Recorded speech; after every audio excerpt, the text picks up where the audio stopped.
बंधु माने आजिर एही कार्यक्रम को आपण मानक स्वागत। आजिर एही कार्यक्रमटी सिंह राशि व्यक्ति विशेष मानक पई बहुत गुरुत्वपूर्ण अटे। कारण एही दीपावली पर्व ठारू सिंह राशि व्यक्ति विशेष मानक जीवन रे एक बड़ परिवर्तन आसीबाकू जाउछि। कारण ग्रह नक्षत्र मानक चलन रे एक बड़ परिवर्तन हेबाकू जाउछि, जहार प्रभाव रे आपणक जीवन रे मध्य किछि बड़ हेबाकू जाउछि। देवगुरु बृहस्पति दीर्घ 12 वर्ष परे निजर राशि परिवर्तन करबाकू जाउछन्ति। दीपावली 2 दिन पूर्वरु अर्थात 18 अक्टोबर को गुरु निजर राशि परिवर्तन करिवे। आपणकर एकादश भावरु द्वादश भाव को प्रवेश करिवे। द्वादश भावटी होइथाय विदेशर भाव, खर्चर भाव, हॉस्पिटल भाव। तेबे देवगुरु बृहस्पति आपणकर द्वादश भावरे उच्चस्थ हेबाकू जाउछन्ति। गुरु आपणकर पंचम एवं अष्टम भावर अधिपति। तेबे पंचम एवं अष्टम भावर अधिपति होई गुरु आपणकर द्वादश भावरे गोचर करिवे।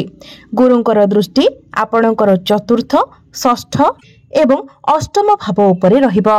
एहा व्यतीत सूर्य आपणकर तृतीय भाव को प्रवेश करिवे।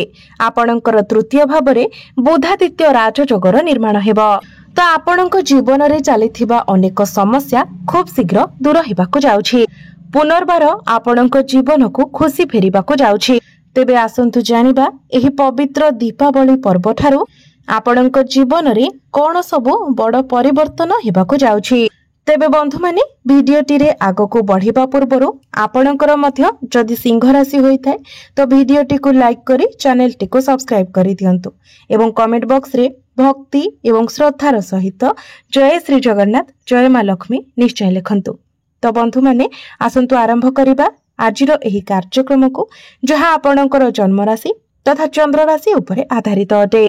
तेबे बंधु माने आपण माने जानि रखिबा उचित जे जेमिति ही 18 अक्टोबर को देवगुरु बृहस्पति आपणकर द्वादश भाव को प्रवेश करिवे। आपणक जीवन रे 5टी बड़ घटना घटिबाकू जाउछि। गुरु आपणकर द्वादश भावरे उच्चस्थ हेउछन्ति।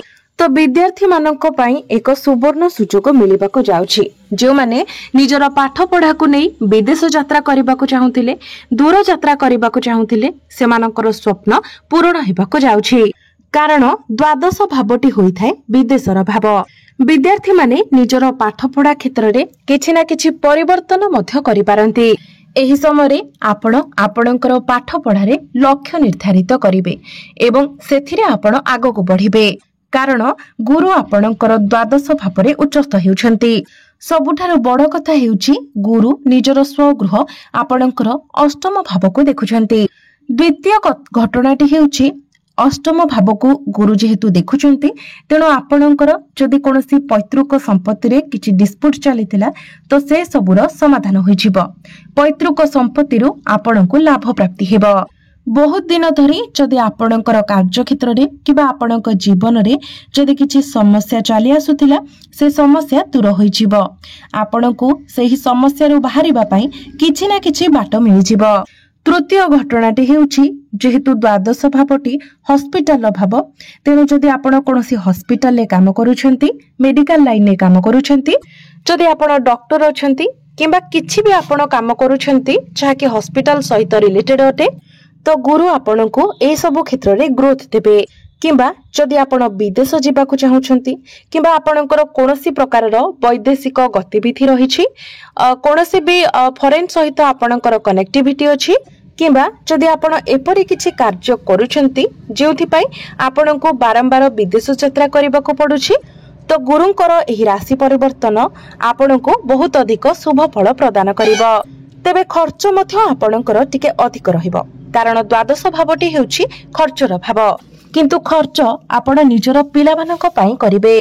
निज पिलांकर पाठ पढ़ा हेउ किंबा तांकर बाहागर किछि ना किछि कार्य रे आपणक पिलांक पई आपण टंका खर्च करिवे।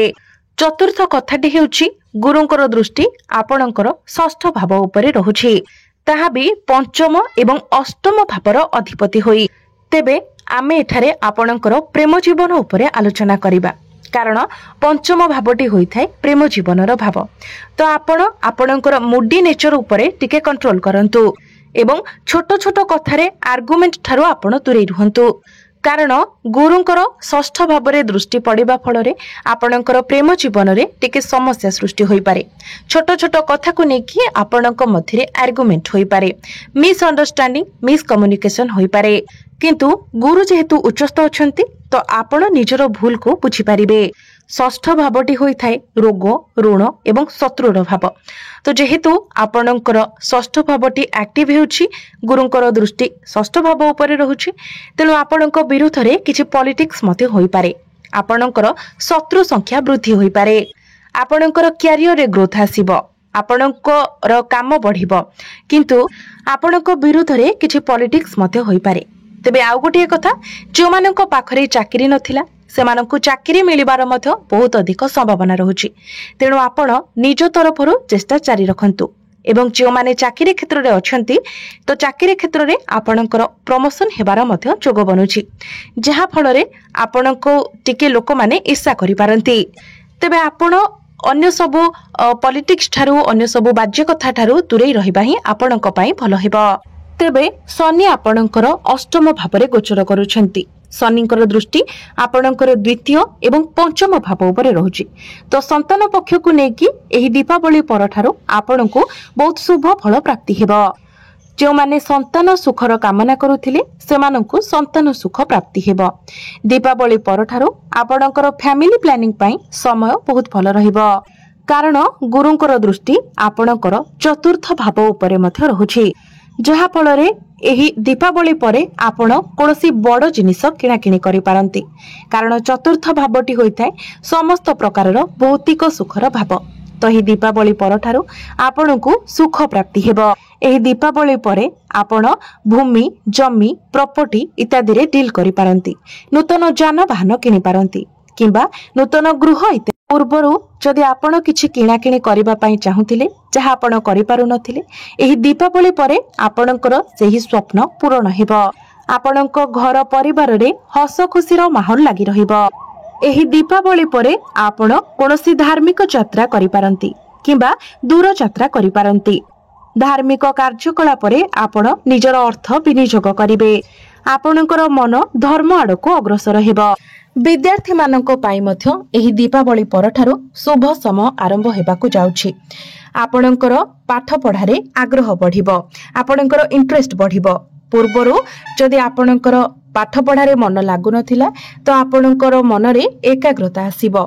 एही दीपावली परे जदि आपणकर किछि एग्जाम अछि, कॉम्पिटिटिव एग्जाम अछि, प्रतियोगिता मूलक परीक्षा अछि, सरकारी परीक्षा अछि, तो निश्चित भाबरे सेथिरे आपण उत्तीर्ण हेबे।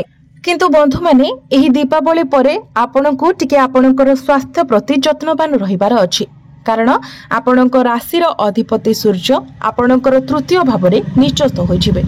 तृतीय भावटी को मध्य कुंडली रे भल माना जाय न थाए। तेणु एही दीपावली परे आपणको आपणकर खाद्यपेय आपणकर स्वास्थ्यर टिके विशेष ध्यान रखिबार अछि।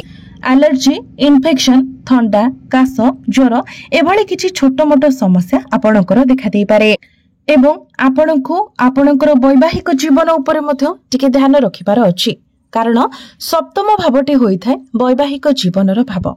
आपणक सप्तम भावर अधिपति हेउछंती शनि। शनि आपणकर अष्टम भावरे गोचर करूछंती। अष्टम भावटी को कुंडली रे भल बोली माना जाय न थाए एवं आपणकर सप्तम भावरे मध्य राहु गोचर करूछंती। राहु को पापी ग्रह बोली कुहा जाय थाए। तो ही दीपावली परे आपणको आपणकर वैवाहिक जीवन उपरे मध्य टिके विशेष ध्यान रखिबार अछि। आपणक मध्यरे मिसअंडरस्टैंडिंग मिसकम्युनिकेशन होई पारे। छोट छोट कथा को नेकी आपणक मध्यरे जुक्ति तर्क होई पारे किंबा आपणक जीवन साथींकर स्वास्थ्य रे मध्य किछिटा समस्या देखा दे पारे। एलर्जी इन्फेक्शन भली किछि समस्या देखा दे पारे। थंडा काश ज्वर एभली किछि समस्या देखा दे पारे। तो ए सब प्रति आपणको टिके जत्नवान रहिबार अछि, नचेत आपणकर भाग्य आपणकर कैरियर आपणकर बिजनेस आपणकर पाठ पढ़ा ए सब क्षेत्र रे किंतु दीपावली परठारु बहुत अधिक उन्नति मिलिबाको जाउछि। ए सब क्षेत्र रे आपणको बहुत अधिक ग्रोथ मिलिबाको जाउछि। तो बंधु माने एबे आसंतु जानिबा किछि प्रतिकार विषय रे, जे प्रतिकार गुडिक करिबा तरा आपणको अधिक मात्रा रे शुभ फल प्राप्ति हेबो। ଏବଂ ଯାହା କିଛି ଅଶୁଭତ୍ୱ ରହୁଛି ସେଗୁଡ଼ିକ ଖଣ୍ଡନ ହୋଇଯିବ। ତେବେ ବନ୍ଧୁମାନେ, ଯେହେତୁ ଆପଣଙ୍କର ସପ୍ତମ ଭାବରେ ରାହୁ ଗୋଚର କରୁଛନ୍ତି, ତ ରାହୁଙ୍କର ପ୍ରତିକାର ସ୍ୱରୂପ ଆପଣ ପ୍ରତ୍ୟେକ ଦିନ ବୁଲା କୁକୁର ଏବଂ କଳା କାଉଙ୍କୁ କିଛି ଖାଇବାକୁ ଦିଅନ୍ତୁ। ପ୍ରତ୍ୟେକ ଦିନ ପକ୍ଷୀମାନଙ୍କୁ କିଛି ନା କିଛି ଖାଇବାକୁ ଦିଅନ୍ତୁ। ପ୍ରତ୍ୟେକ ଦିନ ମାଛମାନଙ୍କୁ ମଧ୍ୟ ଦାନା ଖାଇବାକୁ ଦିଅନ୍ତୁ। ଏହା ସହିତ ଶନି ଆପଣଙ୍କର କୁଣ୍ଡଳୀରେ ଯେହେତୁ ଖରାପ ସ୍ଥିତିରେ ଅଛନ୍ତି, ତ ଶନିଙ୍କର ପ୍ରତିକାର ସ୍ୱରୂପ ଆପଣ ପ୍ରତ୍ୟେକ ଦିନ ଶନିଙ୍କର ବୀଜ ମନ୍ତ୍ର 108 ଥର ଜପ କରନ୍ତୁ। ପ୍ରତ୍ୟେକ ଶନିବାର ଦିନ ଆପଣ କିଛି କଳା ବସ୍ତୁର ଦାନ କରନ୍ତୁ। ଏହା ବ୍ୟତୀତ ଆପଣ ପ୍ରତ୍ୟେକ ଦିନ ସୂର୍ଯ୍ୟଙ୍କର ବୀଜ ମନ୍ତ୍ର 108 ଥର ଜପ କରନ୍ତୁ। ପ୍ରତ୍ୟେକ ଦିନ ଆଦିତ୍ୟ ହୃଦୟ ସ୍ତୋତ୍ରର ପାଠ କରନ୍ତୁ ଏବଂ ପ୍ରତ୍ୟେକ ଦିନ ଆପଣ ଉଦିତ ସୂର୍ଯ୍ୟଙ୍କୁ ତମ୍ବା ପାତ୍ରରେ ଜଳାର୍ଘ୍ୟ ଅର୍ପଣ କରନ୍ତୁ। ନିଶ୍ଚିତ ଭାବରେ ଆପଣଙ୍କୁ ଅଧିକ ମାତ୍ରାରେ ଶୁଭ ଫଳ ପ୍ରାପ୍ତି ହେବ। ତେବେ ବନ୍ଧୁମାନେ, ଆପଣଙ୍କର ଜୀବନ ମଙ୍ଗଳମୟ ହେଉ, ଏହା ହିଁ ଈଶ୍ୱରଙ୍କ ନିକଟରେ ମୋର ପ୍ରାର୍ଥନା। ଧନ୍ୟବାଦ।